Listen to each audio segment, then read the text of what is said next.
It is 2:47 in the morning. A pigeon sits on a concrete ledge above a streetlight. The light is on. It is always on. The ledge is 7 feet above the bulb. The ledge is warm from the light below. The hum of the bulb is constant. Call him Vic. His eye is half open. The light is not letting it close. Vic has never once slept in the dark. That is not an adaptation. That is not a pigeon that prefers light. That is a body that cannot do what it needs to do. Every night, on the ledge above your streetlight, Vic is waiting for a signal that does not arrive. The signal is darkness.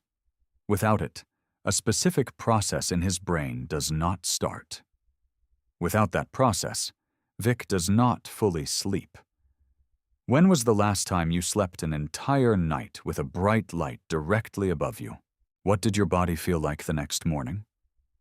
There is a detail about what the light does to one specific system in Vic, something about a compass in his eye that only works in darkness, that we will return to near the end. It changes what that light is. What the streetlight on your block is doing to Vic tonight is not dramatic. It is slow, and it does not stop. The process Vic's body needs is called melatonin production. It begins in darkness. The pineal gland, a structure deep in the brain, starts releasing melatonin approximately 1 to 2 hours after light levels drop below a threshold. In birds, that threshold is lower than in most mammals. A single exposed light source at sufficient proximity can suppress the release entirely. A study published in 2010 in the journal Current Biology from researchers at the Max Planck Institute for Ornithology measured the effects of artificial light at night on free-living songbirds. Birds exposed to artificial light showed disrupted hormone cycles, earlier wake times, and altered reproductive timing. The light levels used were equivalent to street-level luminescence from a sodium vapor or LED lamp at roughly the distance from Vic's ledge to the bulb below. That was enough. To put this in terms you have experienced, melatonin suppression is what happens when you fall asleep with a television on across the room. Not the sound. The light. A screen emitting low-level light from 10 feet away is sufficient to slow melatonin production, shorten the depth of your deepest sleep phases, and leave you less restored in the morning than you would have been in complete darkness. Vic's exposure is not a screen across a room.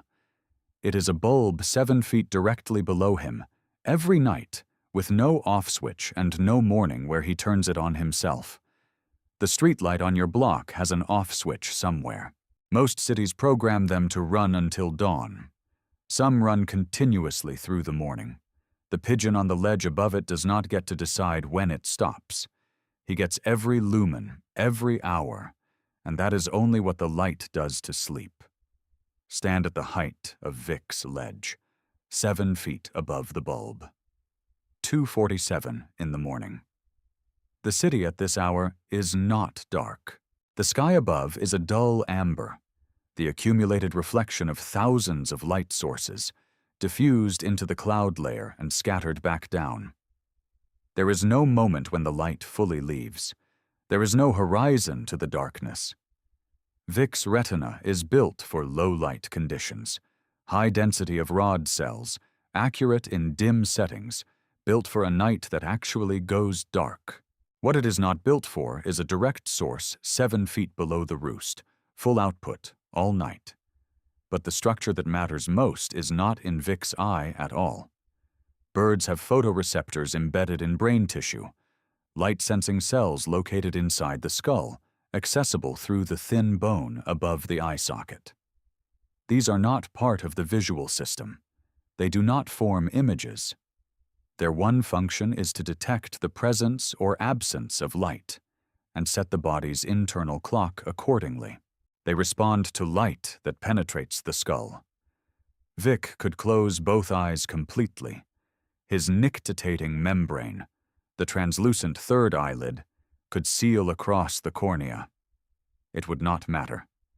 The light from the bulb below his ledge is reaching the photoreceptors inside his skull directly.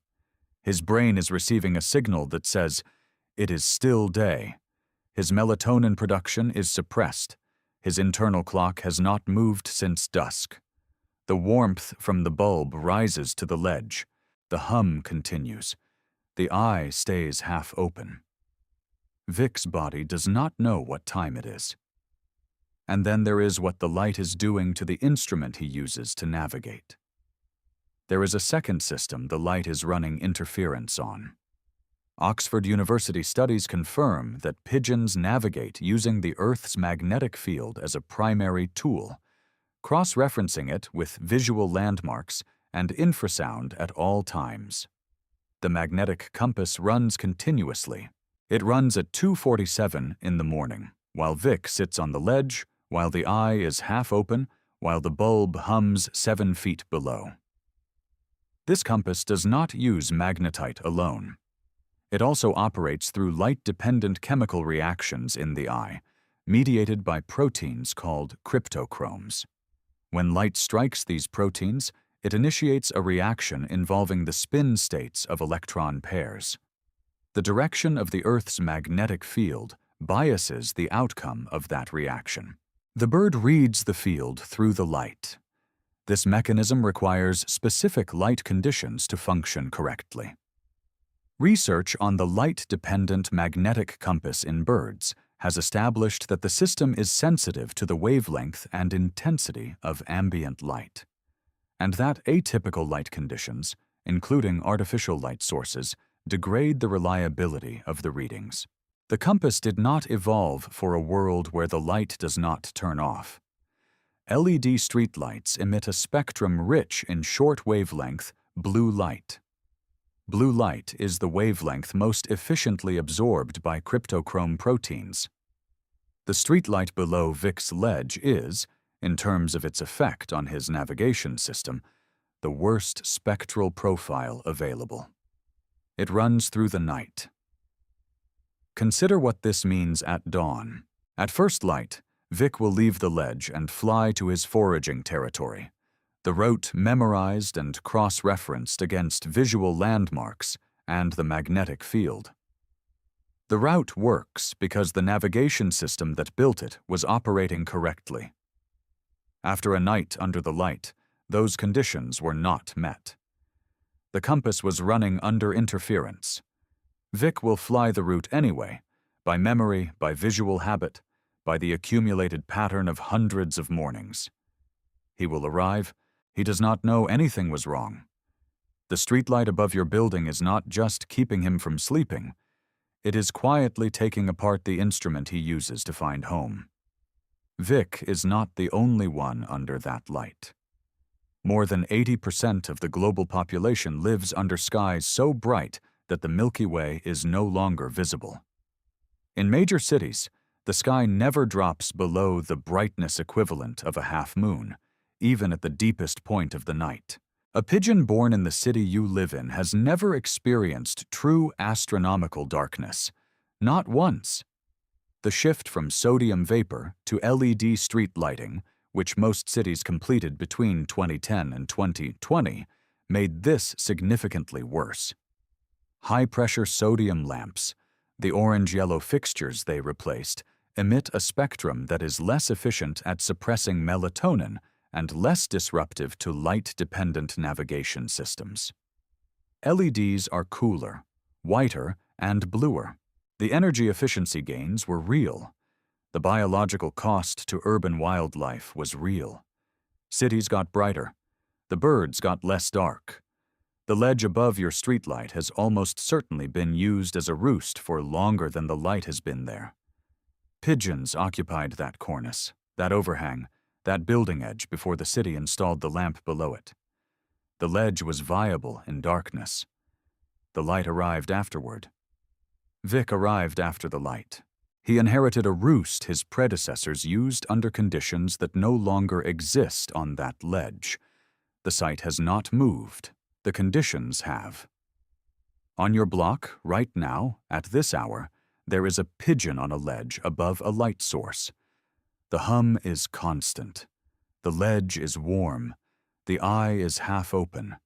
The clock inside the skull has not advanced since dusk. The light does not know what it is doing. Vic does not know what is being done. Tonight, when you walk home, look up at the streetlight on your block. It is there for you. It was installed and maintained and powered for the purpose of human navigation at night, so you can see the curb, read the door numbers, find the step. It works for that purpose exactly. Vic came to the ledge above it because the ledge has the right dimensions and the right elevation and the right proximity to his foraging route. The light was already there. He did not choose the light. He chose the ledge. The ledge comes with the light. The detail about the compass, the cryptochrome system in Vic's eye that reads the Earth's magnetic field through the quality of ambient light, is what makes the streetlight something more than inconvenient. It is not just disrupting his sleep. It is running interference on the system he uses to come back. He comes back anyway. Every night. To the ledge. To the warmth from the bulb 7 feet below. To the hum that doesn't stop. The light will be on tonight. It will be on tomorrow night. The city did not build it for Vic. Vic just ended up under it. Tonight on your walk home, find the pigeons roosting under direct streetlight. Note the posture. Note whether the eye is open or half open. Then look for the ones roosting in shadow, under a deep overhang, under a bridge deck, on a ledge where the light does not reach. The posture will be different. Puffed. Tucked. An eye that is actually closed. That is what rest looks like for them. That is what Vic does not get. Subscribe. The light is on every night. We're here every week.